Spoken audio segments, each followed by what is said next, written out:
ya, Pak. Ya, kita akan belajar dari dua kalimat ini, dua kata ini, Injil dan sinoptik untuk 4 kali pertemuan. Lalu saya kemas dengan gambar ini. Ada tangan yang pegang sendok sama garpu, bukan garpu sama pisau, itu berarti gaya Eropa.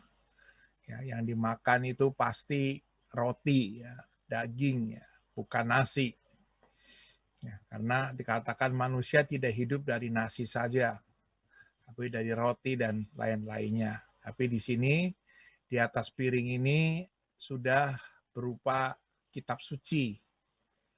Nah, ini santapan yang akan ditusuk seperti tadi Pak Eka bilang, punya rema, ya, punya fokus. Lalu setelah punya fokus, pisaunya ini untuk memurnikan, ya, untuk menyayat kehidupan kita. Memandang Yesus yang sudah menjadi manusia, sabda yang menjadi manusia dan tinggal di antara kita. Nah, ini yang akan kita pelajari dua kata ini, yaitu Injil dan sinoptik. Pertemuan yang pertama ini lebih membahas kata Injil. Lalu nanti Sabtu depan kita akan melihat apa itu sinoptik. Ibu dan Bapak, buku yang akan saya pakai untuk mengajar 4 kali pertemuan ini adalah buku yang ditulis oleh Monsinyur Ignatius Suharyo yang diberi judul Pengantar Injil Sinoptik. Nah, dalam buku ini isinya ada 3 bagian. Kalau saya juga mengajar KPKS di Bogor, Injil Sinoptik ini pasti membutuhkan waktu 10 kali pertemuan untuk 1 semester. Tapi sekarang bagaimana dengan poin-poin yang ada di buku ini akan dikemas menjadi 4 kali pertemuan. Maka mudah-mudahan ya, pertemuan hari ini kita akan melihat bagian pengantar umum, ya, arti Injil, terjadinya Injil, dan Injil itu dan persoalan sinoptik sebagai satu pengantar. Ini mudah-mudahan selesai dengan pertemuan yang pertama. Lalu nanti masih ada 2 bagian dari buku ini. Monsinyur Suharyo menulis tentang pengantar Markus, Matius, dan Lukas.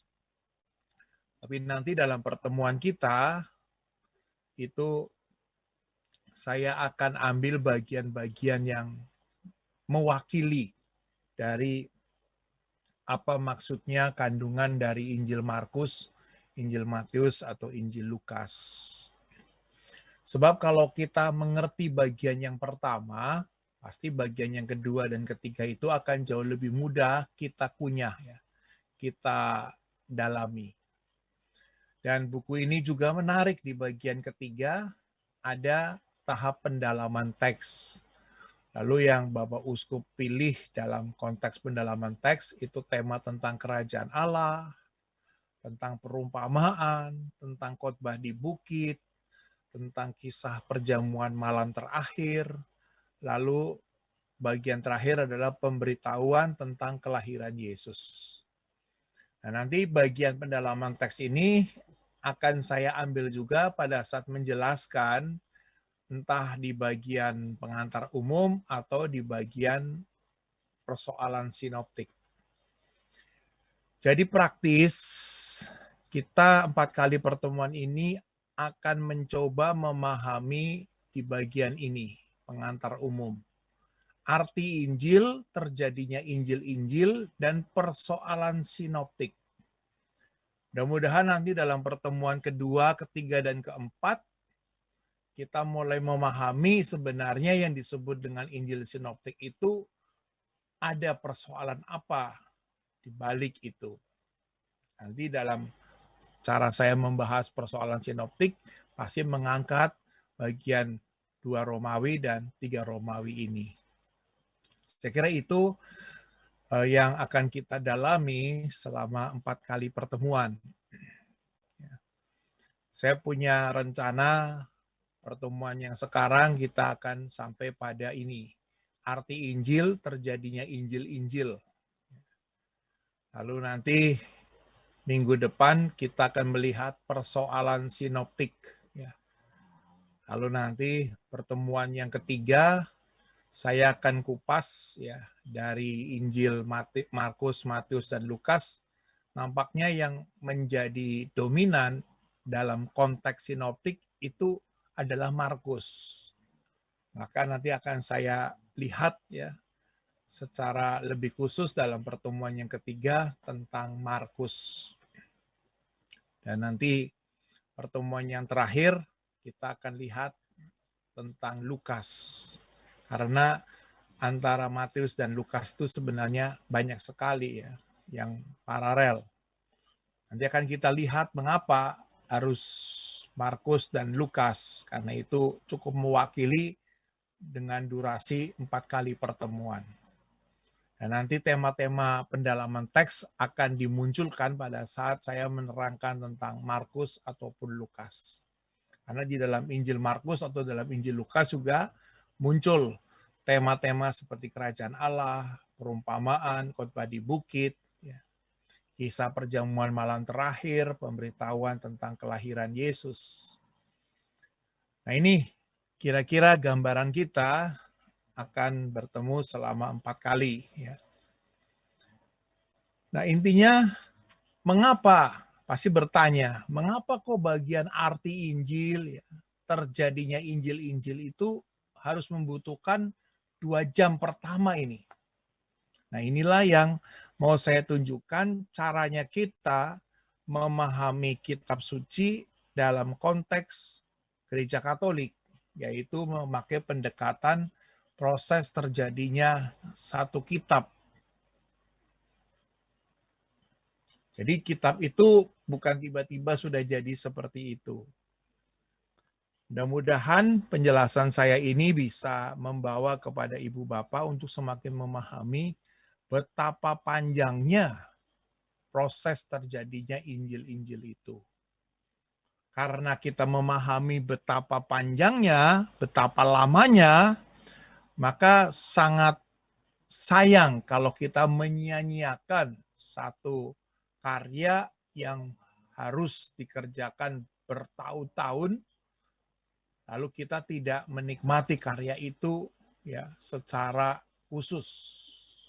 Itu maksud saya, supaya Ibu Bapak semakin mencintai Injil-Injil ini. Karena ternyata Injil itu terjadinya begitu luar biasa, begitu mengagumkan, ya begitu mempesona.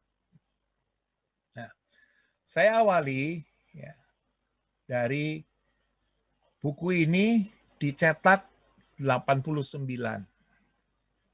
Jadi sekarang sudah 2021. Maka sudah ada jenjang waktu yang cukup lama ya.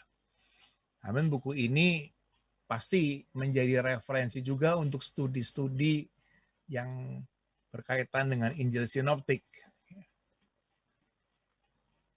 Mudah-mudahan apa yang sudah dituangkan oleh Monsignor Suharyo tahun 89 bisa kita hadirkan lagi di tahun 2021, terutama di masa-masa di mana kita punya waktu untuk studi ini melalui virtual.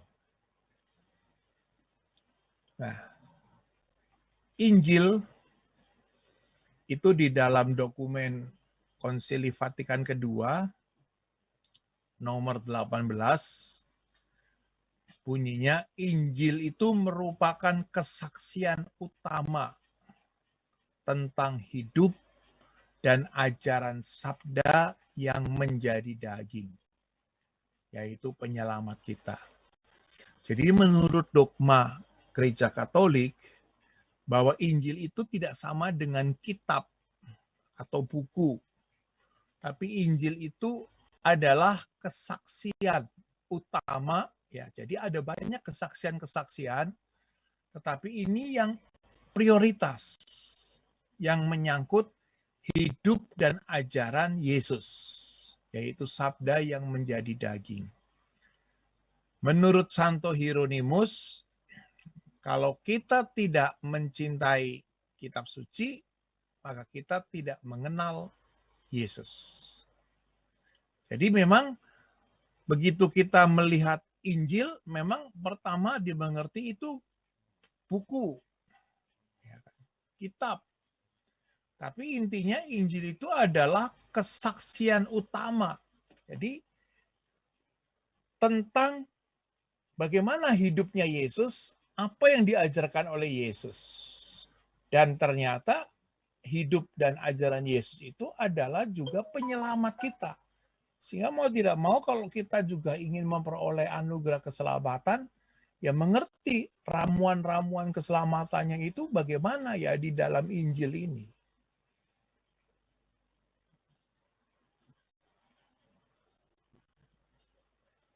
Nah, dalam bahasa Ibrani ada kata besorah. Itu yang artinya utusan, ya, kurir, ya, utusan. Lalu dari kata kerjanya bizar, yaitu memberitakan. Nah, ini awalnya kita mengerti tentang rumusan Injil itu dari kata Ibrani bezorah, orang yang diutus ya untuk menyampaikan berita. Jadi kita bisa membayangkan waktu belum ada telepon, bagaimana orang bisa mendengarkan satu berita dari satu tempat ke tempat yang lain. Itu perlu ada orang khusus yang menyampaikan itu. Lalu bizar itu ya menyampaikan pesan. Seperti sekarang kita di zaman teknologi seperti ini, kita berlomba-lomba menyampaikan sebagai orang pertama pembawa berita. Tapi tanpa dicek kebenaran berita itu, akhirnya menjadi gusar. Nah ini, kalau kita ingin menjadi busar ya, buruh sergap, wah kita kadang-kadang jari kita itu begitu lincah menyampaikan sesuatu yang sebenarnya tidak ada kaitannya dengan konten kita, kita langsung blast kemana-mana.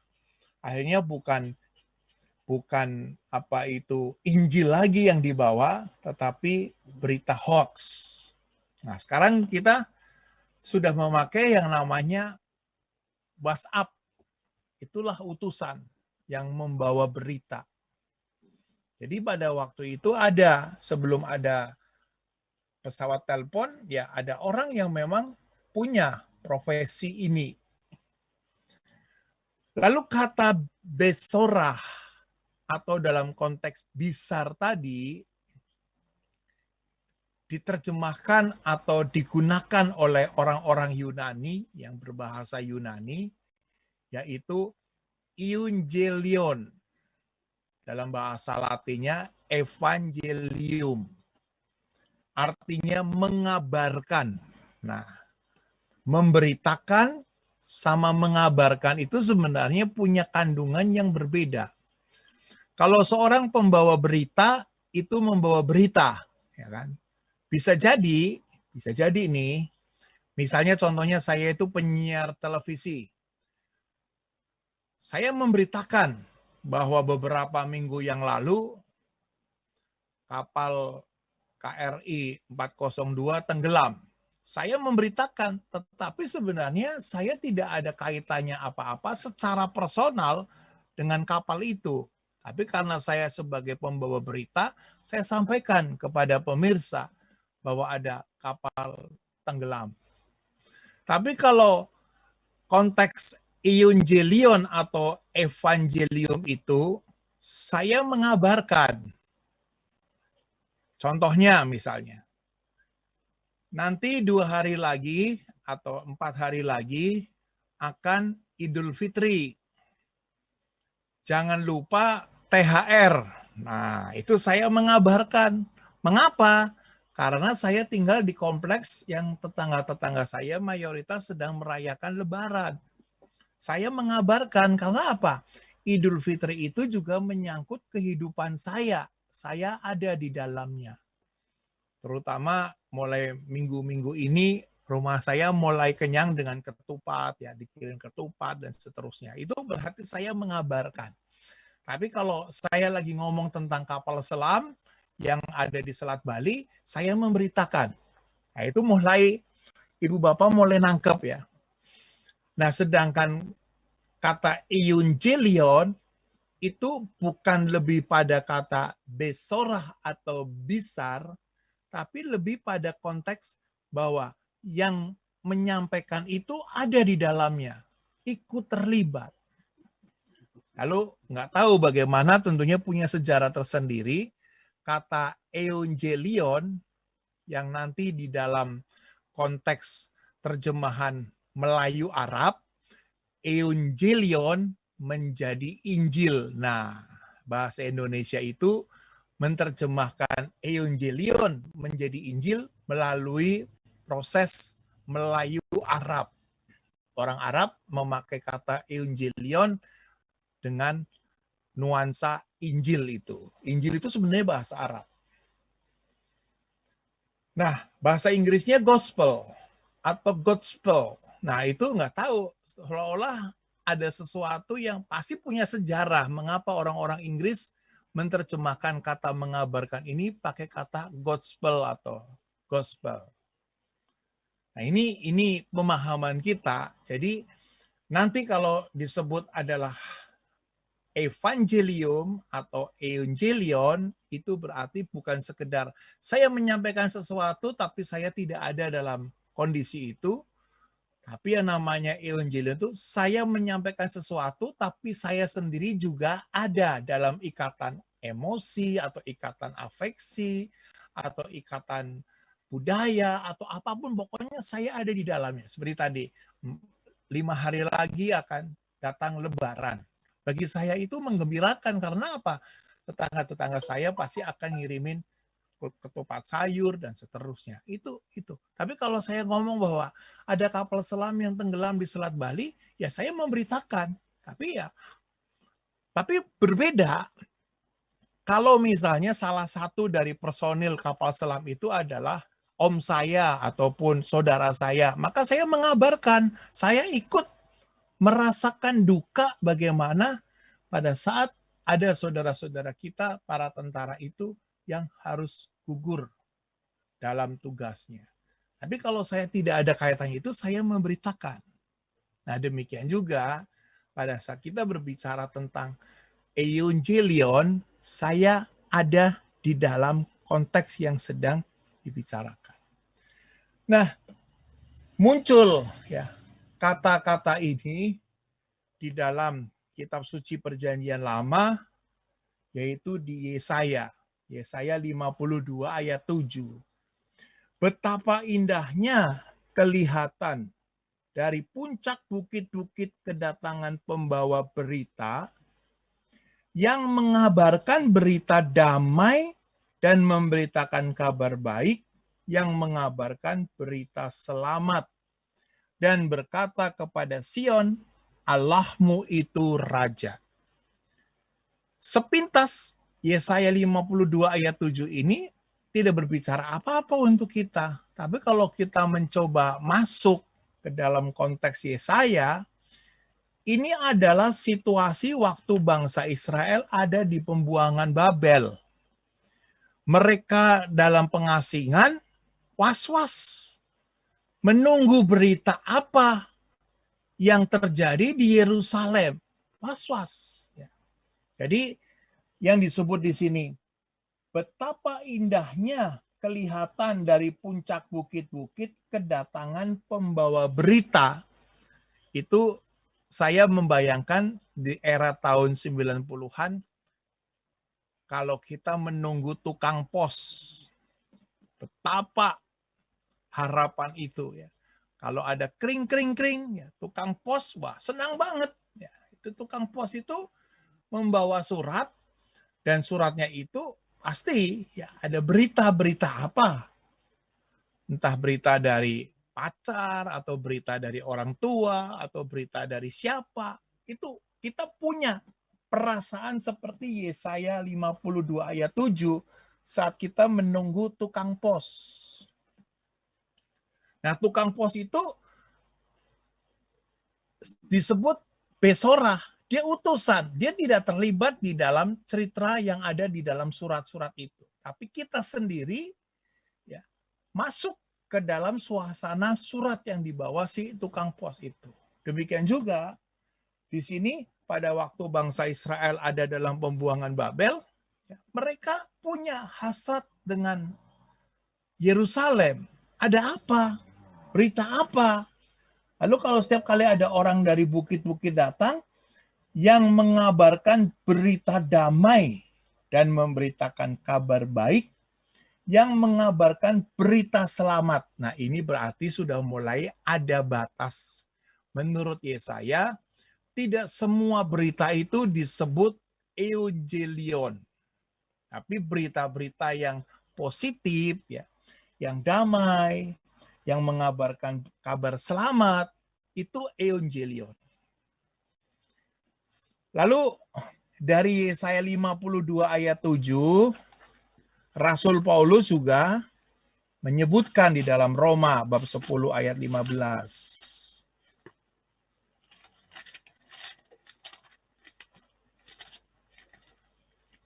Roma bab 10 ayat 15 bunyinya, dan bagaimana mereka dapat memberitakannya jika mereka tidak diutus? Seperti ada tertulis, betapa indahnya kedatangan mereka yang membawa kabar baik. Jadi Rasul Paulus pada sekitar tahun 50-an memakai referensi suasana Yesaya 52 ayat 7. Jadi dengan demikian, ya, pada sekitar tahun 50-an, ya, itu Rasul Paulus juga menulis banyak dalam surat-suratnya, terutama di 1 Tesalonika, ya, 2 Tesalonika 1-8, mulai yang disebut dengan euangelion sejauh mengabarkan atau memberitakan tentang Yesus Kristus. Nah, jadi memang kita sudah mulai menangkap nih apa yang dimaksud dengan memberitakan dan mengabarkan. Nah, memberitakan, kalau kita masih menangkap bahwa Injil Matius, Injil Markus, dan Injil Lukas itu memberitakan tentang Yesus, bisa jadi karena kita belum punya link masuk ke dalam ikatan emosional dari para penginjil. Sehingga ya itulah yang dikatakan tentang Yesus 2000 tahun yang lalu. Tapi kalau kita sekarang membaca Markus, Matius, dan Lukas, lalu hidup kita diubah, hidup kita dibentuk, berarti Matius, Markus, dan Lukas itu sudah mengabarkan tentang Yesus. Itu sudah menjadi euangelion atau evangelium, bukan lagi sekedar bizar atau besorah. Nah, dari istilah ini maka kemudian kita mulai bisa merasakan, ya, kalau kita mau belajar Injil sinoptik, berarti kita berusaha untuk menjadi bagian dari pengabaran itu, bukan sekedar pendengar dari pemberitaan. Menjadi bagian. Kalau kita sudah menjadi bagian, pasti sayang kalau kita nggak ikut terus, ya, sampai 4 kali pertemuan. Karena tadi sebenarnya satu buku tadi bisa dibahas semua dengan 10 kali pertemuan. Tapi kita 4 kali dengan mencoba untuk memilih mana yang kira-kira bisa menjawab kebutuhan kita. Nah, dari 4 kali itu harapannya juga jangan sampai absen. Nanti Sabtu depan kita mulai jam 10, berarti bukan suasana jam tidur siang. Nah, saya mengawalinya untuk memahami kata Injil itu sebagai bagian dari pengabaran, bukan pemberitaan. Diambil dari Injil Lukas.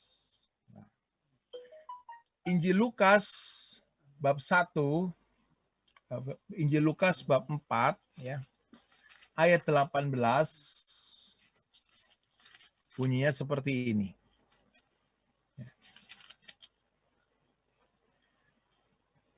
Kepadanya diberikan kitab Nabi Yesaya, dan setelah dibukanya ia menemukan nas di mana ada tertulis, Roh Tuhan ada padaku, oleh sebab ia telah mengurapi aku untuk menyampaikan kabar baik kepada orang-orang miskin, dan seterusnya. Jadi menurut Lukas, Yesus yang hidup sebagai orang Nazaret memberitakan tentang apa yang ditulis oleh Nabi Yesaya. Yesus memberitakan, ya, di sini luar biasa. Yang pertama, Yesus memberitakan, Roh Tuhan ada padaku, oleh sebab ia telah mengurapi aku untuk menyampaikan kabar baik kepada orang-orang miskin, dan seterusnya, dan seterusnya. Sampai ayat 19. Itu sampai ayat 19, Yesus memberitakan. Lalu di ayat 20, kemudian ia menutup kitab itu, memberikannya kembali kepada pejabat, lalu duduk, dan mata semua orang dalam rumah ibadat itu tertuju kepadanya. Nah, di ayat 21, nah ini Yesus bukan lagi memberitakan, tapi Yesus mengabarkan. Lalu ia memulai mengajar mereka, katanya, pada hari ini genaplah nas ini sewaktu kamu mendengarnya. Jadi Yesus yang hidupnya itu sudah selisih 700 tahun nih dari tulisan Yesaya. Tapi sekarang apa yang tadinya Yesus beritakan dari kitab yang ditulis 700 tahun yang lalu, sekarang di ayat 21, pada hari ini genaplah nas ini sewaktu kamu mendengarnya. Di sini Yesus sudah berubah menjadi Yesus mengabarkan. Yesus menjadi bagian dari apa yang telah diberitakan oleh Nabi Yesaya 700 tahun yang lalu. Nah, ini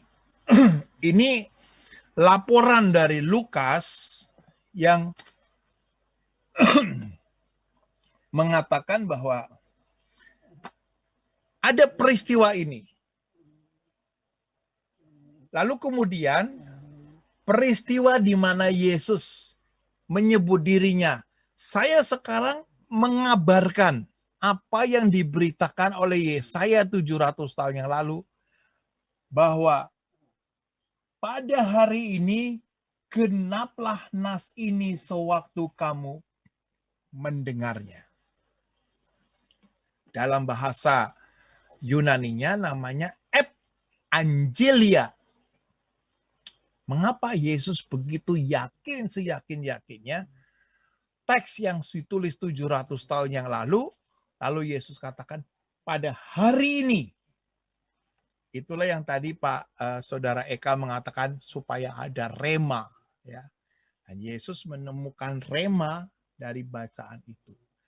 Evangelia, ada kuasa, ada satu power. Nah, bagaimana saya bisa membahasakannya ini? Rasul Paulus punya ayat yang menjelaskan kepada kita apa artinya teks itu akhirnya berubah dari memberitakan menjadi pengabaran.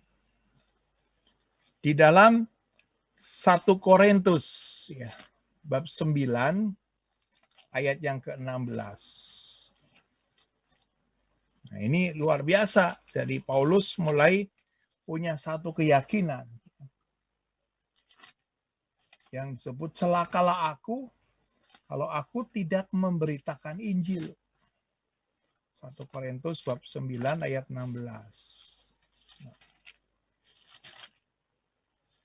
Kuncinya, karena jika aku memberitakan Injil, aku tidak mempunyai alasan untuk memegahkan diri. Sebab itu adalah keharusan bagiku. Celakalah aku jika aku tidak memberitakan Injil. Nah, di sini Rasul Paulus mulai meningkatkan bukan hanya sekedar rema, tapi sungguh-sungguh ini adalah satu kekuatan yang harus terjadi dalam dirinya. Jadi sekarang Paulus bukan lagi mengabarkan, tapi dia ada dalam peristiwa yang sedang dikabarkan. Celakalah aku. Taruhannya. Celakalah aku. Nah, inilah proses di mana ada yang namanya Injil seperti ini. Lalu Paulus nanti di dalam perjalanannya selama 14 tahun mengatakan, ya, aku ini benar-benar sesuai dengan apa yang tertulis dalam kitab suci. Berarti kitab suci perjanjian lama. Lalu Paulus juga terbuka terhadap apa yang dikatakan oleh para saksi mata yang pernah hidup bersama-sama dengan Yesus, yaitu para rasul. Bagaimana waktu mereka secara fisik berkomunikasi, berjumpa dengan Yesus. Nah, sekarang kemudian di dalam peristiwa ini, ya, situasinya sudah berubah. Ya, situasinya berkembang terus, ya, suasananya berkembang terus, sehingga apa yang pernah dikatakan Yesus, apa yang pernah diajarkan Yesus, bagaimana itu disesuaikan dengan kebutuhan yang berkembang, yang namanya kontekstual, lalu juga dipakai juga apa yang dikatakan Yesus, apa yang diajarkan Yesus untuk membela iman. Karena pada awal-awalnya, bahkan mungkin sampai hari ini, kekristenan itu tidak langsung begitu saja diterima. Perlu ada penjelasan. Itu namanya apologetik. Perlu ada pembelaan. Dan awalnya ini semua terjadi secara lisan. Karena apa? Para rasulnya masih hidup. Ya kan? Sedangkan orang-orang yang pernah hidup bersama dengan Yesus masih ada. Sehingga konteks, ya dulu Yesus ngomong begini, sekarang berhadapan seperti itu. Mari sekarang kita perdalam lagi. Nah, itu semua terjadi secara lisan. Apalagi ditambah lagi orang-orang yang mau percaya kepada Yesus itu semakin berkembang. Sehingga mereka juga ingin mengenal Yesus dengan cara apa? Dari pengabaran, ya, orang-orang yang pernah hidup bersama dengan Yesus. Itu yang disebut dengan katekese lisan. Ya, aku waktu hidup bersama Yesus begini, dan seterusnya. Sehingga situasinya sampai pada hari ini, dari rema lalu berubah, ya, menjadi satu kekuatan yang sungguh-sungguh luar biasa. Sampai Paulus mengatakan, celaka aku kalau aku tidak memberitakan Injil. Itu berarti Paulus sudah memposisikan diri bukan hanya sebagai pengabar, tapi dia masuk ke dalam poin yang sedang dikabarkan. Nah, sehingga awalnya terjadi, ya, diskusi.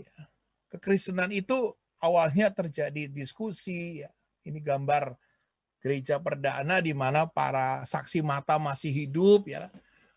Orang-orang yang secara langsung mengenal Yesus, lalu mulai dia men-sharingkan, ya, mulai dia menjadi pengabar. Karena apa? Dia benar-benar selama 3 tahun setidak-tidaknya hidup bersama dengan Yesus. Dia menjadi bagian dari situ. Dia mulai diskusi, dan kemudian dalam tahap ini bagaimana akhirnya orang-orang ini berproses sedikit demi sedikit menangkap nih, saat kemudian akhirnya Yesus disalibkan. Akhirnya Yesus juga dialami secara batin bangkit, mulai menangkap ini pribadi Yesus itu seperti apa. Justru mulai dibuka dalam proses ini. Dan pada saat mereka bercerita tentang Yesus, ini yang tadi disebut dengan Angelia, punya kuat kuasa, orang-orang yang mendengarkan kesaksian-kesaksian itu diubah oleh pribadi itu. Diubah. Ini contohnya kalau saya mau menjelaskan, saya menerangkan nih. Ini hari ini saya siapkan slide-nya itu sampai berapa ini? 15. Ini baru slide yang kelima. Berarti masih 10 slide lagi. Dari 5 slide ini, ibu bapak yang join, ya, seberapa yang nangkep. Bisa nangkep itu bukan karena kepintaran saya. Bisa langsung jelas, itu juga bukan karena kehebatan dari moderator atau panitia. Akhirnya ada sesuatu yang tergetar dalam hatiku, itulah yang disebut dengan Angelia, kuat kuasa. Nah, sampai di sini, kalau ibu bapak ada yang mau menyampaikan sesuatu, ya, setelah penjelasan seperti ini, ada yang paham nggak? Ada yang ketangkep nggak? Atau malah sama sekali bingung? Ya kan? Nah, silahkan kalau ada yang ingin menyampaikan sesuatu sampai di tahap ini. Baik, Bapak Ibu, silakan bagi yang ingin bertanya langsung meng-unmute mic-nya dan bertanya langsung ke Pak Agus.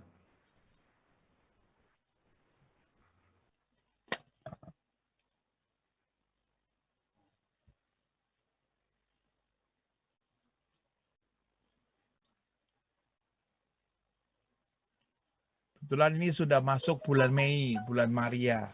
Menyimpan segala sesuatu dalam hati dan merenungkannya dalam-dalam. Silakan kalau ada yang ingin bertanya. Pak Bobi mau nanya, Pak Bobi? Robi ya. Pak Robi ya. Pak Robi. Baik, terima kasih. Selamat siang Pak Agus, selamat siang Bapak Ibu semua yang kasih dalam Yesus Kristus. Ini aja nih Pak Agus, saya mau coba nanya. Ada kata sinopsis sama sinoptik. Nah, apakah ada perbedaan kedua kata ini atau bagaimana? Mohon penjelasan Pak Agus. Ya, itu nanti minggu depan, Pak. Oke. Tapi artinya begini, sinoptik itu kan kata benda, sinopsis itu kata sifat, ya kan. Jadi sinoptik atau sinopsis diambil dari kata synoptic. Mau dioper sudah hostnya. Boleh. Ya kan. Ya, Synoptic. Jadi melihat dari sesuatu yang sama. Lalu sifatnya di mana? Itu sinopsis. Sedangkan sinoptik, wujudnya seperti apa yang sama itu. Nah, nanti maksudnya dalam konteks kita, ada banyak kisah dari Markus, Matius, dan Lukas yang sama. Maka kemudian akhirnya 3 Injil ini disebut Injil sinoptik karena banyak kisah, hampir 60%. Apa yang ada di Markus, ada di Matius. Ada juga di Lukas. Sedangkan Injil Yohanes nampaknya nada tersendiri. Meskipun juga nanti di bagian kisah sengsara, keempat Injil itu memuat kisah yang sama dengan detail yang berbeda. Nah, maka tadi Pak Robert yang disebut dengan sinoptik, optik, melihat dari cerita yang sama.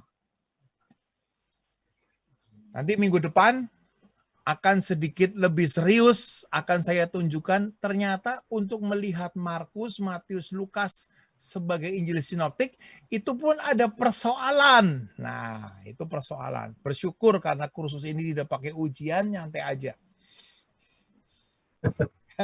Tapi yang saya maksudkan sampai hari ini, oh ternyata itu tadi ya, kita kalau ikut kursus seperti ini, ya, 4 kali pertemuan, jangan berhenti sebagai pemberita, tapi juga sebagai pengabar, syukur-syukur sebagai pelaku seperti Paulus. Celakalah aku kalau tidak sampai 4 kali join. Nah, itu baru Paulus. Ya kan? Celakalah aku. Nah, tapi kalau kita, ada kursus bagus loh di Blok B, kamu ikut. Tapi ternyata yang ngajak-ngajak itu nggak muncul. Nah, itu dia sebagai pemberita. Nah, kalau Yesus kan tadi, dia memberitakan teks Yesaya yang ditulis 700 tahun yang lalu. Dan kemudian Yesus mengatakan, teks itu hari ini juga aku ada di bagiannya. Aku mengabarkan sekarang. Nah, kemudian oleh Paulus bukan hanya mengabarkan, aku terlibat, aku ada di situ. Sehingga kalau aku tidak melakukannya, aku celaka. Kalau tadi kan Yesaya ada keindahan orang-orang yang membawa berita. Itu kan orang lain. Lalu Yesus bilang, ya Yesaya ngomong begitu. Lalu sekarang Paulus, aku harus menjadi pemberita itu. Kalau enggak, aku celaka. Nah, itu berarti taruhannya sudah sangat serius bagi Paulus. Nah, seperti itu yang disebut dengan pemahaman kita sampai hari ini. Sudah mulai nangkap apa artinya pemberita, pengabar, dan pelaku. Silakan kalau ada yang lain.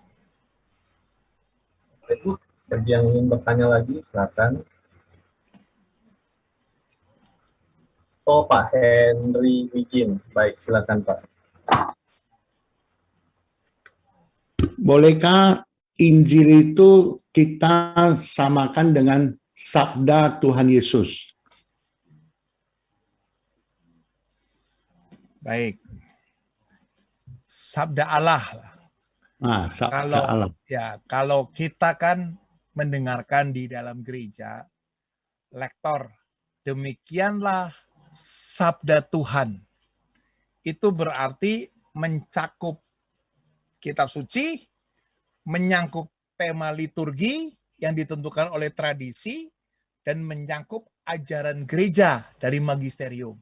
Maka dalam sudut pandang Katolik, sabda Allah itu kitab suci, magisterium, dan tradisi. Karena bacaan hari itu nggak boleh lain. Itu ditentukan oleh tradisi liturgi. Maka kemudian lektor mengatakan, demikianlah sabda Tuhan. Syukur kepada Allah. Sabda Tuhan itu adalah Allah yang berkata-kata. Bisa ditangkap, bisa tidak ditangkap. Nah, bagi orang yang kemudian menangkap perkataan Tuhan, maka perkataan itu menjadi firman. Menjadi firman. Diingat. Diingat. Ya. Wah. Lalu akhirnya menjadi rema untuk pribadiku. Nah, kemudian pada saat apa yang saya ingat, apa yang menjadi rema, saya tulis. Nah, itulah yang kemudian firman itu yang ditulis adalah kitab suci. Jadi kitab suci adalah sabda Allah yang sudah menjadi firman dan kemudian ditulis. Sehingga kesimpulannya kitab suci tidak sama dengan sabda Allah.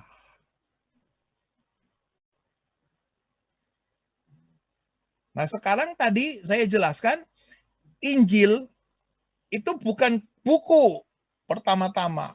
Injil adalah berita yang dikabarkan, yang menjadi rema, menjadi nas bagi Yesus. Dan Paulus mengatakan, ini benar-benar menjadi bagian dari hidupku. Kalau tidak, aku celaka. Jadi Paulus itu punya penghayatan yang lebih ekstrim. Nah, seperti itu Pak Hendri, bahwa kita pegang kitab suci. Maaf saja, siapa yang bisa menggunakan kitab suci? Siapapun yang tidak buta huruf, agama apapun bisa baca kitab suci. Tapi tidak bisa menjadi firman. Karena apa? Firman itu adalah kekuatan iman.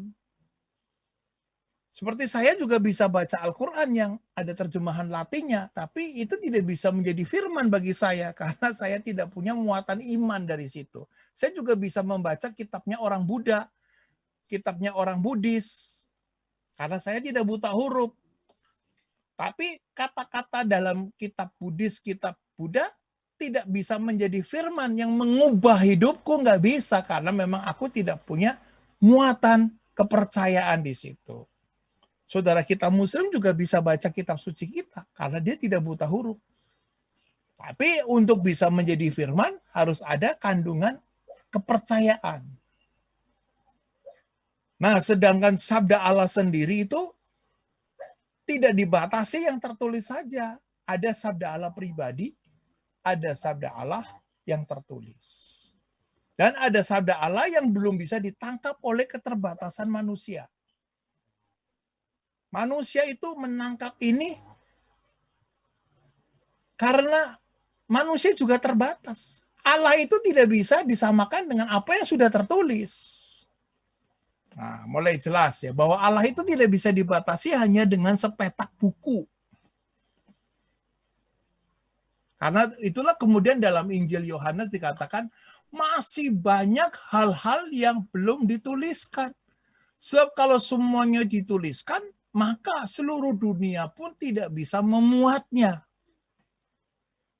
Jadi kita jangan mengandai-andai kira-kira apa ya. Baca dulu yang tertulis saja belum nangkep, udah mikirin yang nggak tertulis. Seperti itu.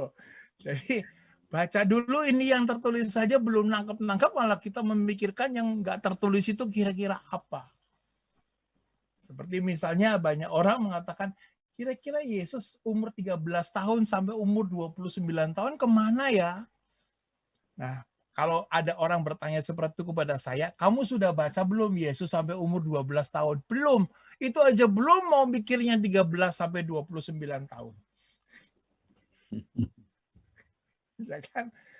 Nah, kemudian akhirnya, Pak Agus saya sudah baca Yesus umur 12 tahun. Sekarang kamu umur berapa? 30 tahun. Ya udah tinggal bacain Yesus umur 30 tahun. Nggak perlu cari yang Yesus umur 19 tahun. Apa yang terjadi waktu Yesus 30 tahun? Mulai keluar memberitakan Injil dan akhirnya dia wafat di kayu salib. Jadi memang itu yang disebut dengan sabda Allah, itu berarti Allah yang bersabda. Itu tidak bisa ditangkap semuanya oleh manusia karena manusia itu terbatas. Tapi ada kata-kata yang kemudian menggugah iman saya, maka sabda itu menjadi firman. Dan kalau itu menyentuh pribadi saya, firman itu menjadi rema. Awalnya seperti itu, para rasul juga hidup bersama dengan Yesus 3 tahun, diajarin ini, diajarin itu. Yesus juga bilang, kamu mengerti Petrus? Nggak mengerti. Oke deh kalau begitu gue kasih perumpamaan yang gampang. Tetap juga nggak ngerti. Nah itulah kemudian Yesus memahami memang aku murid-muridnya bukan dari kalangan S2, S3. Dari kalangan nelayan sederhana. Jadi diajarin yang sederhana tentang pohon anggur, tentang itu nggak ngerti. Tentang domba yang gembala yang baik nggak ngerti. Akhirnya Yesus bilang, ampunilah ya Bapa, sebab mereka sampai hari ini tetap belum mengerti. Jadi itu pemahaman sabda Allah, firman, dan kemudian kitab suci. Baik, terima kasih. Pak Agus, boleh saya bertanya? Ya, silakan. Ya. Helena. Saya dengar penjawaban Pak Agus untuk Pak Hendri ya. Saya ngerti dalam hal ini ada beberapa orang yang akan bisa menangkap dan mengambilnya dari kitab itu, sabdanya itu. Tapi saya mau bertanya, kenapa dari kitab Matius, Markus, Lukas Di Matius dan Lukas itu ada beberapa, di Markus itu yang tidak ada beberapa ajaran pokok yang tidak ada di kitab Markus, yang ada di kitab Matius dan Lukas. Seperti doa Bapa Kami, terus Ekaris, sembahan kalau nggak salah. Nah, dan saya melihat juga kalau dilihat sebenarnya kan penulis-penulis ini itu mendapat, kalau correct me ya if I'm wrong, penulis-penulis ini juga mendapat seperti Roh Kudus, oke, untuk menuliskan kisah-kisah ini semua.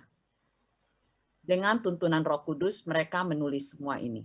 Nah, kalau dibilang bagaimana kita menangkapnya sebagai manusia, itu saya mengerti. Tapi di mana peranan Roh Kudus untuk hal ini? Jadi saya ada 2 pertanyaan di sini. Terima kasih Pak Agus. Terima kasih Bu Helena. Pada saat seorang oma diajak ngomong sama cucunya, oma, nyanyi-nyanyiin. Ada omanya nyanyi, oma nyanyi-nyanyi. Nah, cucunya nangkep. Itu bukan berarti si oma itu nggak bisa ngomong R. Konteksnya oma itu lagi ngomong sama si cucu supaya nyambung bahasanya. Tapi kalau kemudian ditanya sama si menantu, Mama lagi ngapain sih jam 1 duduk-duduk diem-diem aja? Mama lagi studi sinoptik. Nah, itu harus dijelaskan dengan bahasa yang jelas. Demikian juga setiap penginjil itu menjawab kebutuhan audien yang dia hadapi. Bisa jadi apa yang dibutuhkan oleh Matius tidak dibutuhkan oleh Markus untuk menjawab persoalan tentang Yesus. Sehingga Markus tidak ada kisah Natal. Karena pasti kebutuhan Markus itu apa? Sedangkan di Matius dan Lukas itu harus ada kisah Natal dengan versi yang berbeda. Nah, mudah-mudahan apa yang Ibu Helena tanyakan nanti akan terjawab dalam pertemuan minggu depan, yaitu persoalan sinoptik. Ada teori 2 sumber, ada teori 4 sumber. Mengapa ada yang di Markus tapi tidak ada di Matius dan Lukas? Ada yang namanya sumber khusus Markus. Ada yang namanya sumber bersama. Nah, akhirnya bapak-bapak gereja mulai dari tahun 130 mengatakan kalau kita punya 4 kitab, itu berarti Yesus diperkaya melalui 4 jalur itu. Nah, kalau saya membayangkan, Yesus itu adalah rumahnya. Matius tampak depan, Lukas tampak samping, Markus tampak belakang, Injil Yohanes tampak atas. Sehingga kalau kita hanya lihatnya tampak atas, cuma kelihatan antena parabola doang. Rumah apa ini cuma antena parabola doang? Karena itu tampak atas. Tapi kalau kita melihatnya dari sisi Lukas, kok nggak ada pintunya, hanya jendela? Karena itu tampak samping. Lalu kalau dari Markus, dari belakang, kok kelihatan cuma istilahnya jendela kamar mandi WC, karena itu dari belakang. Tidak ada pintu depannya. Kalau Injil Matius, dari depan. Oh, ini rumahnya orang-orang blok B ini besar-besar. Di depannya selalu ada pohon mangganya. Nah, itu pasti rumahnya orang blok B. Di situ, dari tampak depan, tampak samping. Nah, menurut Tertullianus, menurut Justinus, itulah caranya melihat Yesus dari keempat Injil. Jadi baik tampak atas, tampak samping, tampak depan, tampak belakang, itu semua satu bangunan. Lalu nanti kalau Ibu Helena membaca surat-surat Paulus, itu adalah potongan strukturalnya. Jadi rumah itu dipotong, kelihatan itu konstruksi profil apa itu slope-nya, tulangan-tulangannya, sehingga hanya tukang yang bisa baca. Untuk awam gak ngerti ini apa maksudnya? Nah, Paulus membedah itu dari potongannya. Jadi tetap satu pribadi yang dilihat dari sisi yang berbeda. Maka semuanya itu disebut terinspirasi dari Roh Kudus. Nah, kalau saya lagi ngomong sama cucu, ngomong seperti guru TK. Kalau kita ngomong sama anak, lagi seperti profesor. Karena anak itu lagi kuliah S2. Maka kita nggak mau kalah dong kalau diskusi sama dia. Menurut analisa ini, menurut buku ini, waduh, cucunya bilang, Oma udah kayak dosen gua di kampus. Kan begitu. Coba kalau kita ngomong sama cucu, pakai bahasa S1, cucunya mabuk deh. Nah demikian juga, Markus ketemu dengan orang seperti apa, Lukas seperti apa, Matius seperti apa. Tapi Semuanya mau ngajak, mari Jo kita makan. Tapi sama cucu, maem ya, maem. Coba kalau ngomong sama cucu yang sudah S2 diajak maem, gila apa gue ngomongnya anak kecil. Nah, makan. Nah seperti itu kan caranya kita membahasakan, judulnya sama, ujung-ujungnya semuanya kenyang. Makan, tapi caranya ngajak cucu yang umur 4 tahun, maem yuk sama oma, maem. ya, Lalu sama yang cucu yang sudah S2, gak mungkin maem yuk sama oma, diketawain. Nah, seperti itu. Nah, nanti kan akan kita lihat ya secara lebih jelas. Nah, sekarang tahapkan kita sudah mulai menangkap tentang ini. Pemberitaan menjadi pengabaran, akhirnya menjadi kekuatan, kuat kuasa yang dimiliki oleh si Paulus. Nah, dalam bahan selanjutnya,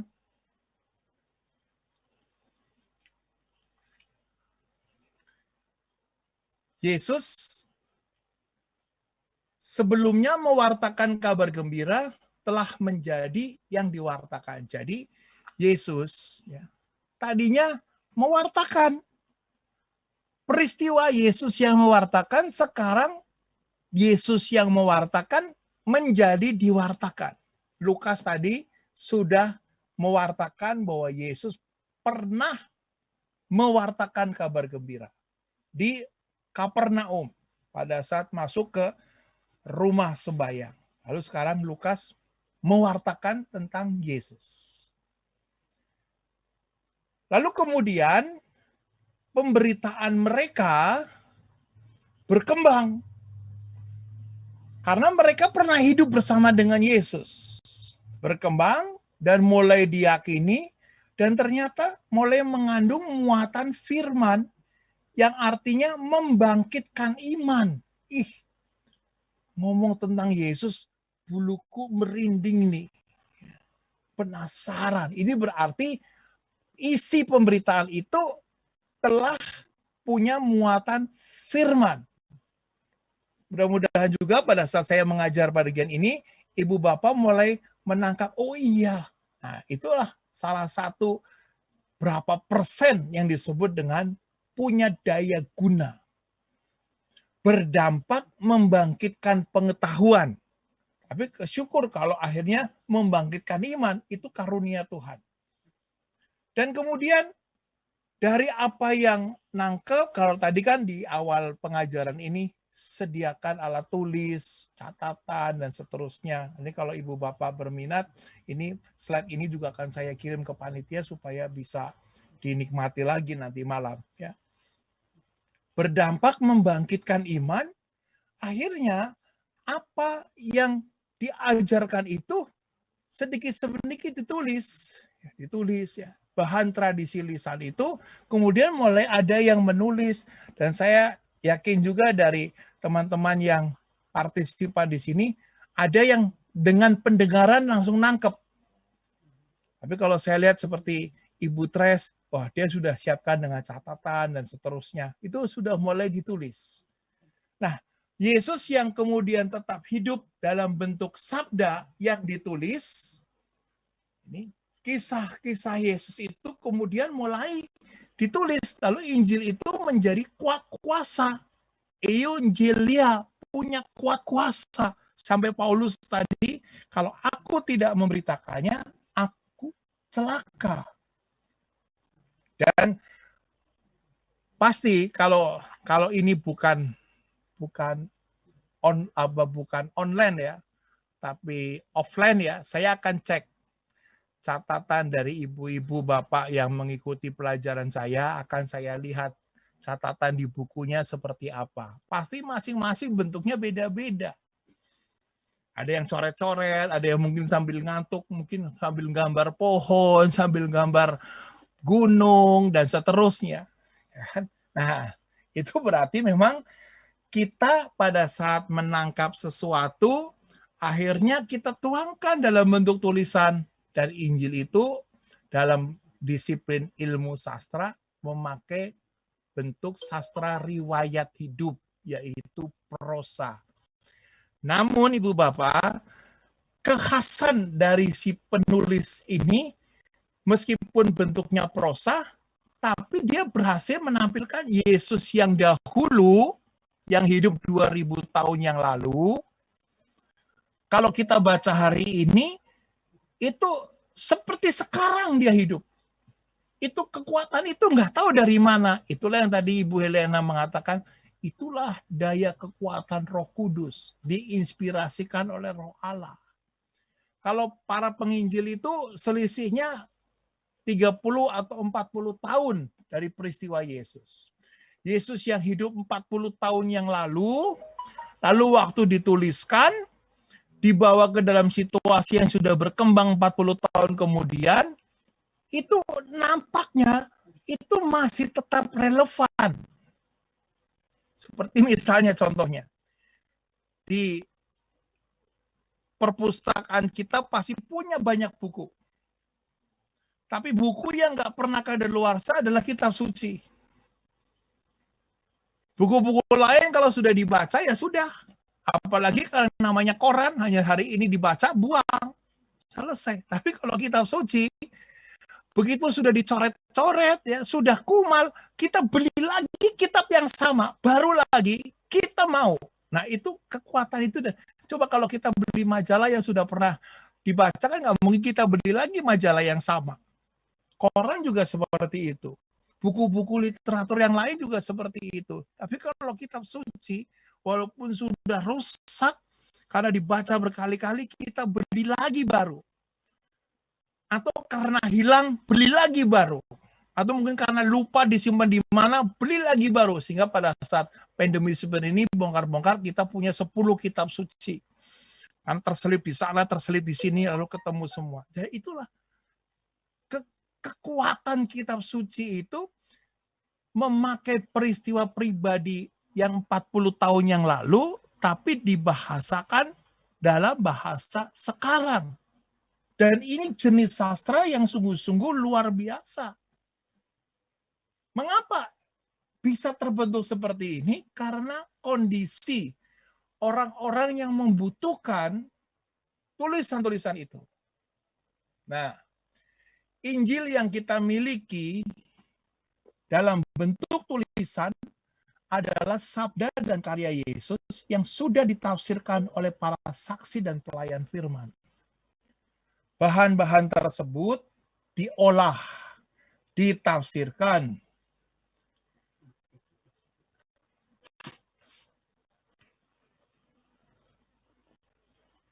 dan diberikan keterangan-keterangan. Bahkan ada kalanya tafsiran dan keterangan itu disisipkan dalam ucapan Yesus.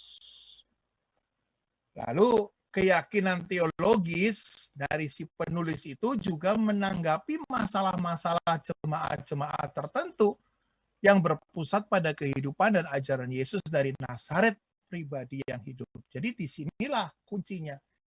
Injil itu memang awalnya Yesus memberitakan, lalu kemudian menjadi pengabaran, akhirnya menjadi satu kekuatan yang hidup, dan kemudian oleh para pendengarnya ditulis, lalu oleh si penginjil diolah, ditafsirkan. Setelah peristiwanya 40 tahun yang lalu, misalnya Yesus disalibkan tahun 33, sedangkan Injil Markus ditulis sekitar tahun 60, berarti sudah berlangsung 30-an tahun. pasti ada perubahan kondisi. Nah, bagaimana sih penulis Injil itu tetap menghadirkan kehidupan dan ajaran Yesus sebagai pribadi yang hidup. Nah, ini kekuatan yang saya sendiri juga tidak mengerti. Tulisan ini sampai hari ini sudah usia 2000 tahun masih tetap hidup. Nah, itu berarti apa yang membuat tulisan ini hidup? Itulah kekuatan yang disebut kekuatan inspirasi Roh Kudus. Maka menurut bapak-bapak gereja seperti Irenaeus, dia mengatakan seperti ini. Sifat 4 ganda dari Injil adalah satu dari sekian fakta Kristiani yang harus diterima secara historis. Jadi Irenaeus mengatakan, ya itulah sejarah iman yang tidak bisa lagi diperdebatkan. Lalu dalam Deverbum nomor 18, keempat Injil berasal dari para rasul.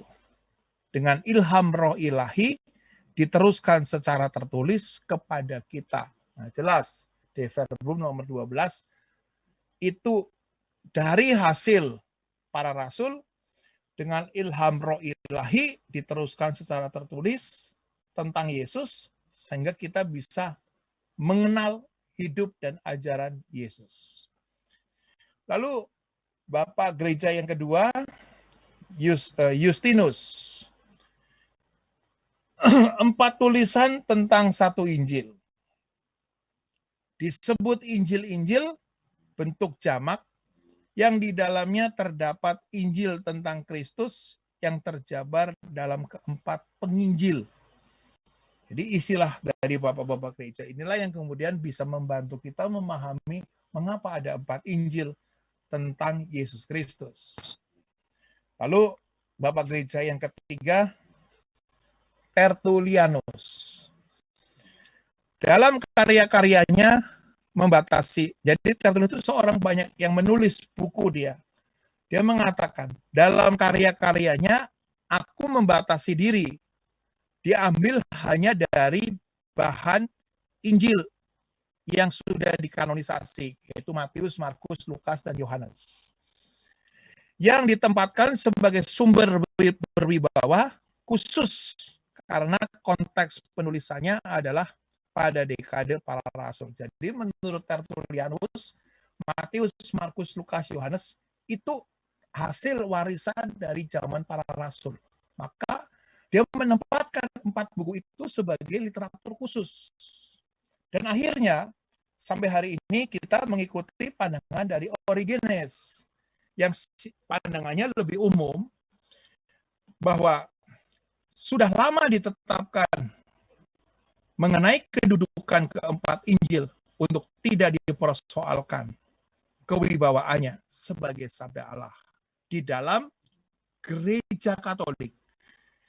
Sehingga urutannya pun Matius, Markus, Lukas, dan Yohanes sudah menjadi sabda Allah dalam gereja Katolik. Jadi yang mengatakan Matius, Markus, Lukas, Yohanes itu adalah sabda Allah adalah tradisi gereja Katolik. Nah, sampai di sini. Jadi kita sudah mulai sampai dalam tahapan yang kedua.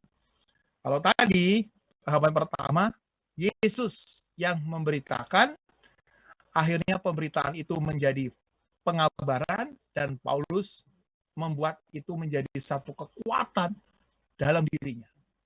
Nah, prosesnya dari apa yang dikabarkan secara lisan, lambat laun menjadi tulisan, akhirnya ada 4 Injil, lalu didukung oleh pandangan bapak-bapak gereja ini. Sampai di sini, silakan kalau ada yang bertanya lagi. Baik, Pak Agus, ini dari chat ada pertanyaan. Bagaimana dengan pengertian penginjil dan pewarta? Bisa disebut memberitakan Injil dan mengabarkan kabar gembira? Ya, kalau kita menangkap yang namanya penginjil, itu waktu Injil itu belum ditulis, siapapun yang menjadi pembawa kabar berita adalah penginjil. Seperti Paulus itu disebut penginjil. Karena apa? Waktu itu belum ada Injil yang tertulis. Dan orang-orang lain disebut penginjil, pembawa kabar berita itu. Tapi begitu isi berita itu sudah dibuat dalam bentuk tulisan, maka tulisan yang diakui oleh gereja sebagai tulisan yang diinspirasikan oleh Roh Kudus, itulah tulisan penginjil. Maka dalam tradisi gereja Katolik yang namanya penginjil itu hanya 4, Matius, Markus, Lukas, dan Yohanes. Sehingga di dalam tradisi gereja Katolik, kalau sebagai seorang pewarta tidak bisa disebut penginjil, disebutnya pelayan sabda. Mungkin gereja-gereja lain pakai istilah itu, tapi untuk Katolik resminya tidak bisa pakai penginjil, pakainya adalah para pelayan sabda. Kita bukan penginjil karena kita tidak menulis Injil. Di situ jawabannya. Jadi kalau setelah ada Matius, Markus, Lukas, dan Yohanes, maka yang disebut dengan penginjil adalah Matius, Markus, Lukas, dan Yohanes. Karena kita hanya mengakui 4 Injil itu. Penulisnya namanya penginjil.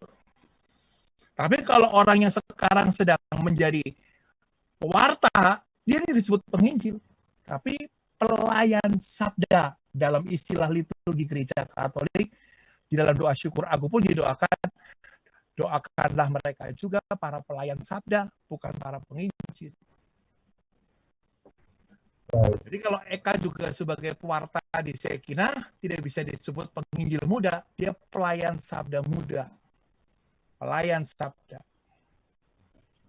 Yang namanya pelayan itu bukan pemilik loh. Pelayan itu berarti sejauh bosnya masih suka. Kalau bosnya nggak suka ya pelayan itu PHK. Namanya pelayan. Dipecat. Siap. Oke. Terima kasih. Terima kasih. Ada lagi yang mau bertanya? Jadi sampai situ tugasnya. Ya, silakan. Ya, Pak. Pak Heri. Heri Pak Agus. Ya, Pak Heri, monggo, Pak. Selamat siang.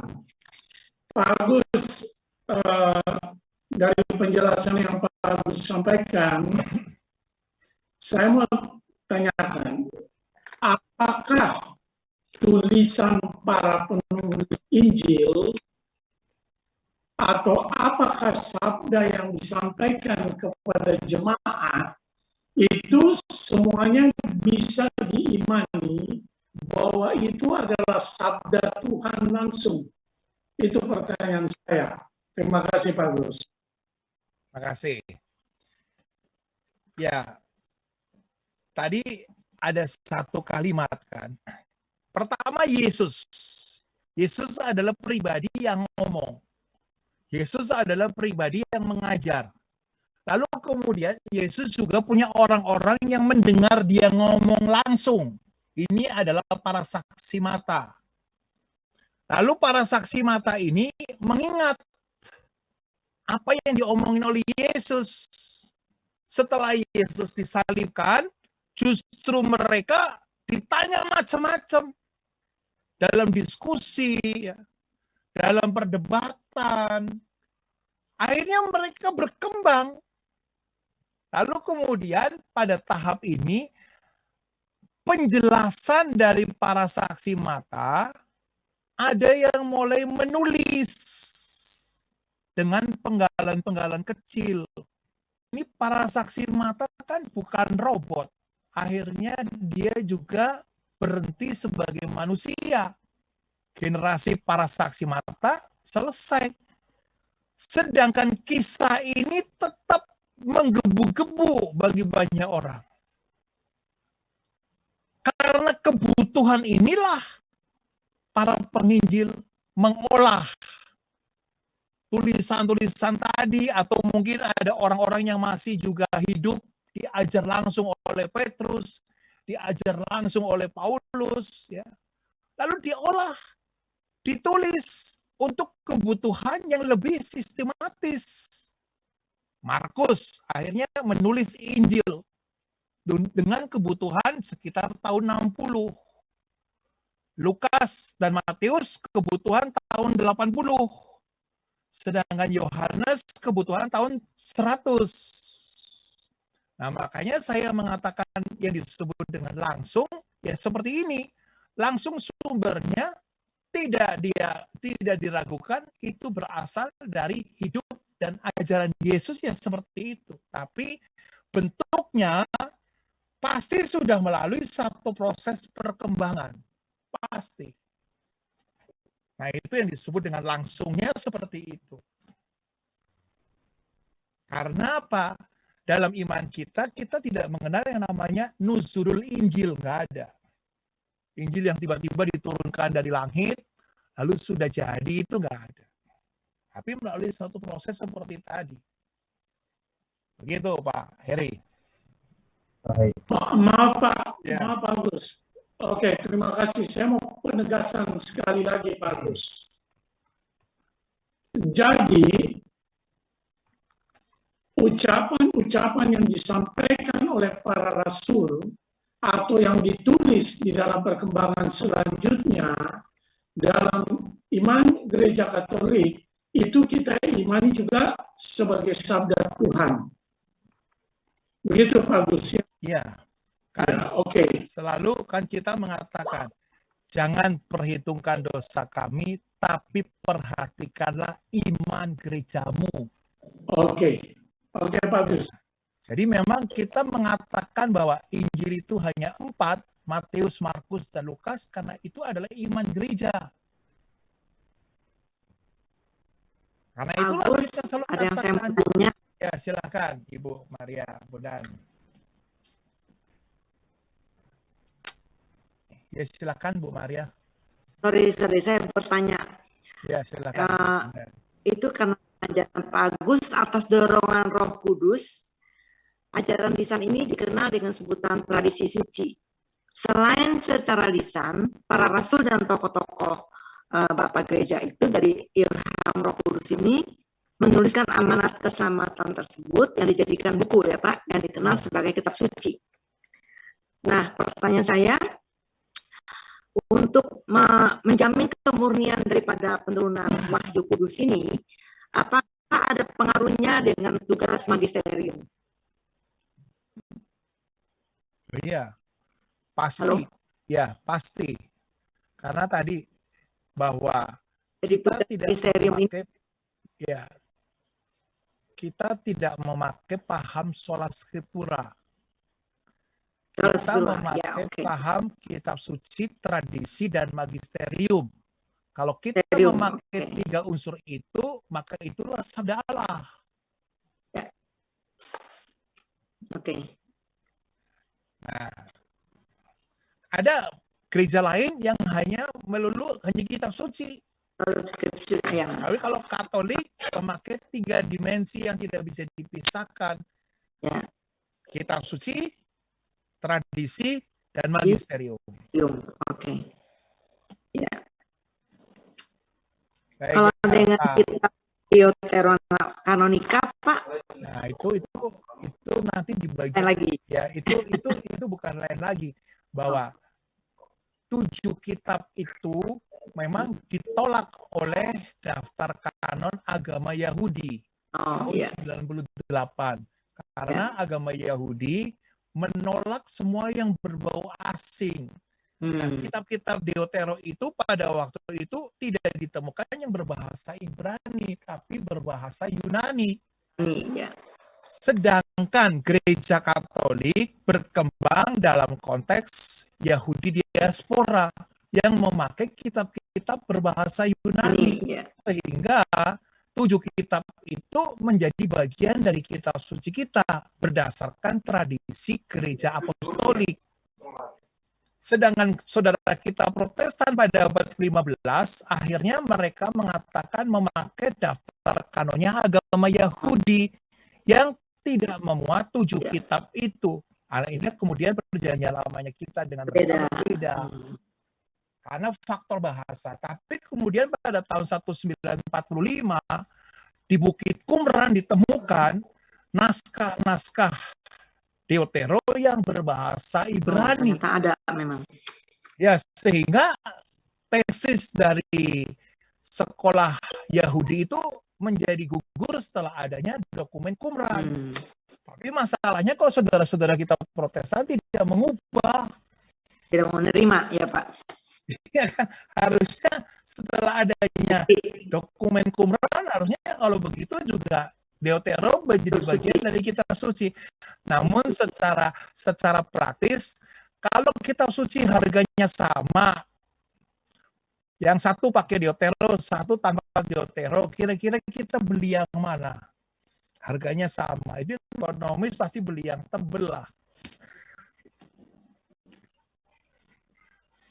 Pak Agus. Baik. Ya, silakan Pak. Ya, Pak Fran. Ya. Selamat siang Pak Agus. Ya. Cerita terbentuknya Injil, terjadinya Injil, akhirnya disebut Injil, secara panjang lebar sudah kita ketahui, tapi mungkin pemahamannya agak lain. Nah, menurut Pak Agus, bagaimana metode atau pendekatan yang paling tepat untuk penafsiran Injil tersebut, terutama Injil sinoptiknya? Apakah pakai metode historis kritis atau metode yang lain, literal atau pendekatan berdasarkan tradisi dan sebagainya? Di Verbum nomor 12, penafsiran yang dikehendaki oleh Gereja Katolik adalah penafsiran yang dimaui oleh si penulis. Sedangkan si penulis sendiri sudah nggak ada. Maka satu-satunya pakai pendekatan kritik historis. Itu yang disebut dengan pendekatan yang paling gampang. Yaitu bagaimana kita memahami konteks ditulisnya. Tapi ada pendekatan yang sulit, yaitu kritik teks. Itu harus pakai bahasa asli. Nah, kalau kita sudah sampai ke dalam bentuk pendekatan kritik bentuk dan kritik teks, maka kita berusaha memahami si maunya penulis itu apa. Oleh karena itulah, dalam De Verbum dikatakan ada pendekatan sinkronis dan diakronis. Yang selama ini kita memakai pendekatan sinkronis, tapi yang untuk diakronis yaitu bahasa asli. Lalu bagaimana? Itu membutuhkan studi lanjut. Ya Pak Agus, memang ada 6 cara pendekatan ya. Itu memang sangat kompleks. Nah, masalahnya begini Pak Agus, di satu pertemuan lingkungan yang kebetulan ada diskusi atau sharing mengenai kitab suci, yang ada di pertemuan lingkungan biasanya adalah umat ya, mungkin ada yang tahu lebih banyak tentang kitab suci, mungkin kebanyakan tahu atau tidak mendalami. Nah, ada tentunya saling para yang hadir di situ mengemukakan pendapatnya, penafsirannya dari kalau ada perikop pada ayat-ayat yang didiskusikan. Nah, biasanya saling berbeda pendapat tentu nggak apa-apa, tetapi kalau tidak ada ahli yang hadir, itu kalau ada ahli yang hadir kelihatannya akan lebih bisa terarahkan diskusi semacam itu. Menurut Pak Agus, bagaimana? Mana yang benar, mana yang salah? Ya, memang saya juga ini sekarang mengajar di Blok B itu juga saya harus berdoa dulu banyak ya kan. Karena ini beda dengan kelas KPKS. Kalau kelas KPKS ini semester berapa ini? Semester 1. Udah levelnya seperti ini, kalau semester 1 masih belum ngerti apa-apa. Oh, ini semester 8, berarti sudah khatam nih. Ya kan? Tapi kalau ini kan, wah, saya bersyukur ya ada Ibu Tres, ada teman-teman lain yang sudah mulai belajar. Jadi saya nggak terlalu terlalu minder lah, karena sudah ada basic bersama-sama nih, sekian tahun ya bersama-sama.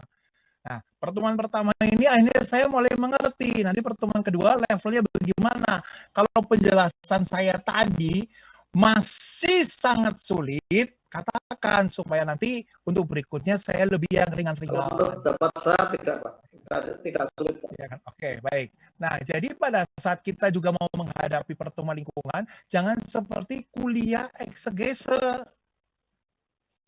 Ya kan? Itu adalah pendekatan aplikasi pastoral. Itu yang dibutuhkan oleh umat. Apalagi umat di lingkungan itu yang modelnya kurang 5 menit baru selesai memasak. Bagaimana mau fokus begitu kan? Ya seperti kemarin waktu pendalaman hari Minggu Paskah kelima kan, saya kan mulai ketemu sama lingkungan bagaimana caranya menjelaskan tentang carang-carang yang berbuah. Saya bilang ini, kamu itu mau nggak jadi pokok anggurnya Yesus? Siapa yang mau, oma? Aku. Nah kalau mau dibersihkan oleh Yesus, mau nggak? Caranya piye Pak? Kan? Dibersihkannya oma tiap hari baca kitab suci. Oh ngono toh. Iya, kalau oma baca kitab suci pasti bersih, mukanya jadi cantik lagi. Yes, aku besok mau baca kitab suci supaya ketemu Pak Agus lagi tambah cantik. Selesai, nggak perlu ada debat. Tapi kalau waktu kemudian saya masuk ke kelas studi kitab suci, itu debat. Mengapa harus pakai carang? Carang itu bahasa aslinya apa? Keluar dari situ, akhirnya ujian tidak ada yang lulus. Nah, seperti itu Pak. Pada saat kita menjadi pemandu, ketemu sama lingkungan, jangan terlalu yang sulit-sulit, tapi lebih pada aplikasi pastoral. Jelas, ya kan? Lalu habis itu, oh ya, supaya teman-teman yang join di sini ngerti, oh ternyata Injil itu awalnya bukan buku loh. Kalau udah nangkep ini berarti tujuan saya berhasil. Oh ternyata bukan buku, tapi pemberitaan, pemberitahuan. Itu saya sudah mau jam ya. Maka kemudian saya akhiri dengan satu materi yang terakhir nih. Nanti bisa kita diskusi lagi. Ya.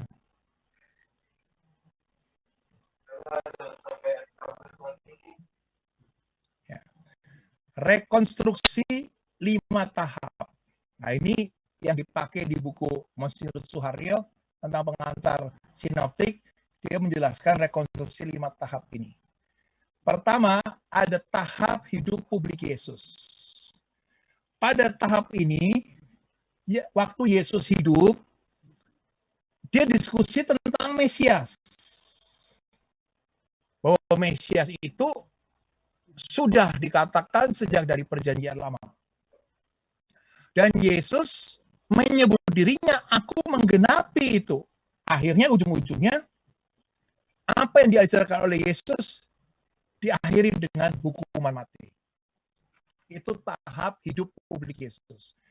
Jadi memang topik tentang Mesias itu sangat sensitif bagi dunia Yahudi. Nah, kemudian tahap yang kedua adalah tahap setelah Yesus bangkit, ini yang namanya tahap daya batin. Pengikut-pengikutnya pernah kecewa, tapi pengikut-pengikutnya juga punya pengalaman penampakan, dan mereka juga akhirnya mulai bersaksi.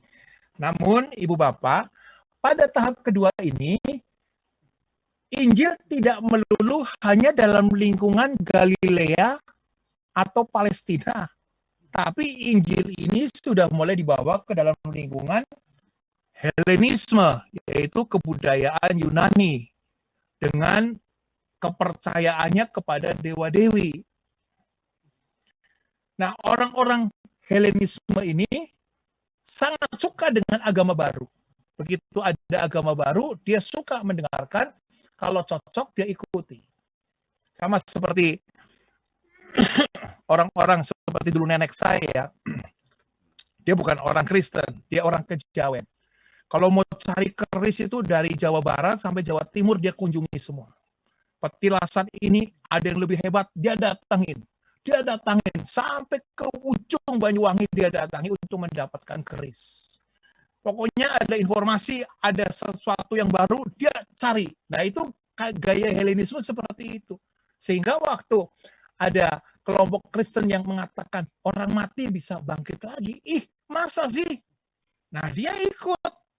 Karena selama ini percaya sama dewa-dewi tidak bisa membangkitkan orang mati. Nah ini kok ada cerita tentang kebangkitan. Wah, penasaran, gue ingin hidup lagi nih. Bagaimana caranya? Nah kemudian dalam tahap kedua ini kekristenan gayung bersambut. Dia mencari ini yang baru. Maka gayung bersambut. Nah kemudian sampai ke dalam tahap ketiga, inilah mereka mulai punya himpunan orang-orang percaya yang terdiri dari orang bersunat, tak bersunat, ya. Dan mereka berkumpul beribadat. Lalu apa yang diberitakan tentang Yesus mulai tumbuh, mulai berakar, diulang-ulang, disimpan, diteruskan. Ada yang bertanya, ada yang menjawab, ada yang menentang, ada yang membela, diskusi pro kontra. Jadi Yesus sudah mulai dibawa ke sana kemari, pro kontra, lalu dikembangkan. Lalu ada orang yang calon baptis dari budaya yang berbeda, berkatekese, lalu dibawa ke luar negeri, diterjemahkan ke dalam bahasa mereka. Setelah itu kemudian dikembangkan, eksplikasi, dikembangkan bahannya sesuai dengan kebutuhan yang baru. Nah ini tahap ketiga inilah yang membutuhkan waktu cukup kompleks. Yang awalnya hanya di Galilea, Palestina, lalu dibawa ke luar negeri, mulai diterjemahkan, lalu mulai dikembangkan, dieksplikasikan, dan kemudian tahap yang keempat adalah tahap berkembangnya Kristianisme awal, yaitu waktu orang-orang Yahudi tinggal di luar Palestina.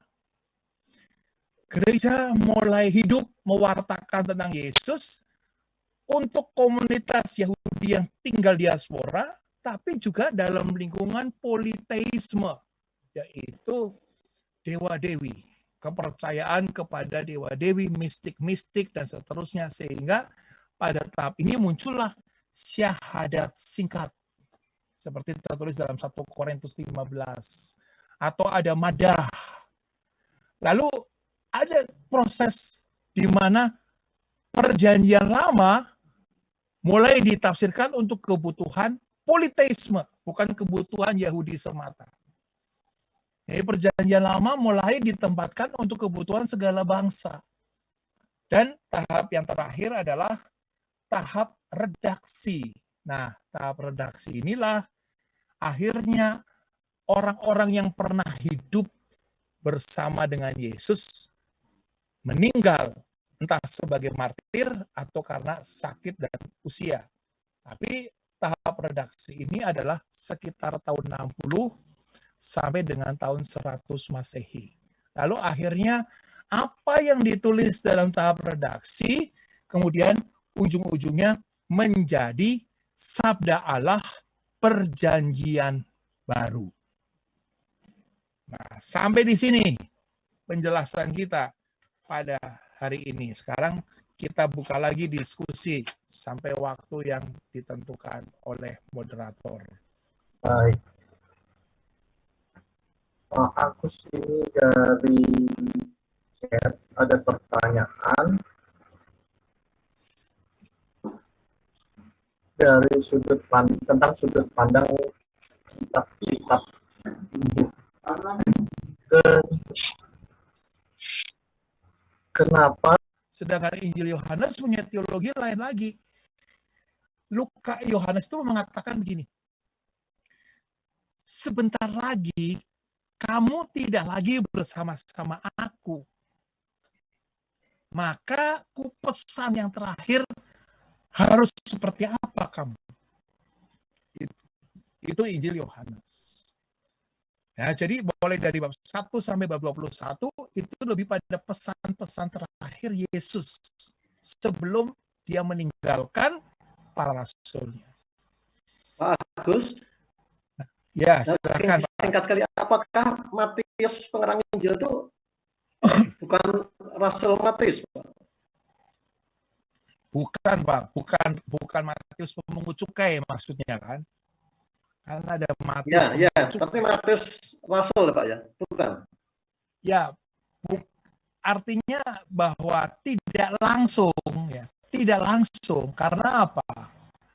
Injil ini diproduksi dalam bentuk sastra Yunani. Sedangkan para rasul lebih pada skop Palestina dan Galilea. Nah, dari situlah kemudian kita bisa memahami apakah itu seperti Injil Yohanes. Apakah itu ditulis langsung oleh Rasul Yohanes? Pasti Rasul Yohanes yang sudah sangat sepuh. Tapi Rasul ini punya komunitas, punya padepokan. Nah, komunitas itulah yang kemudian mengedit, ya, mengolah wejangan-wejangan yang diberikan oleh mereka. Seperti itu prosesnya. Nanti kita akan pertajam lagi minggu depan pada saat kita membahas persoalan sinopsis tentang Matius bagaimana, Markus bagaimana, Lukas bagaimana. Jadi sampai di sini kesimpulan kita bahwa memang setiap penginjil itu punya minat teologinya. Sehingga kata-kata terakhir, ya ini, ucapan manusia mendapatkan status baru ketika menjadi bentuk tulisan. Teks tertulis memiliki kemampuan untuk ditempatkan dalam situasi baru. Menerangkan dengan berbagai cara dan menambahkan makna baru pada makna aslinya. Secara unik, daya kemampuan teks sangat nampak muncul dalam teks-teks Alkitab yang dikenal sebagai sabda Allah. Jadi memang kalau kita baca kitab suci, itu adalah hasil dari peristiwa yang sudah dituangkan dalam bentuk tulisan. Secara unik, teks kitab suci itu punya kemampuan yang masih tetap luar biasa sampai hari ini. Meskipun usianya sudah 2000 tahun. Bahkan perjanjian lama 4000 tahun. Tapi kita yang membaca terjemahannya pun bisa mengubah hidup kita, apalagi kalau kita sampai mengerti tulisan aslinya. Dan itulah kekuatan sabda Allah. Jadi kita sekarang akhirnya kesimpulannya, begitu lama proses penulisan ini, ujung-ujungnya Tuhan masih tetap menyertai kita sampai hari ini melalui sabdanya. Kamu adalah ranting-rantingku yang sudah bersih, karena kamu telah mendengarkan sabdaku, sehingga kita semua menjadi ranting yang berbuah banyak. Terima kasih. Terima kasih banyak Pak Agus untuk pengajaran pada sore hari ini. Bapak semua yang terkasih dan Kristus, tetap stay tune bersama dengan kami di dalam channel ini.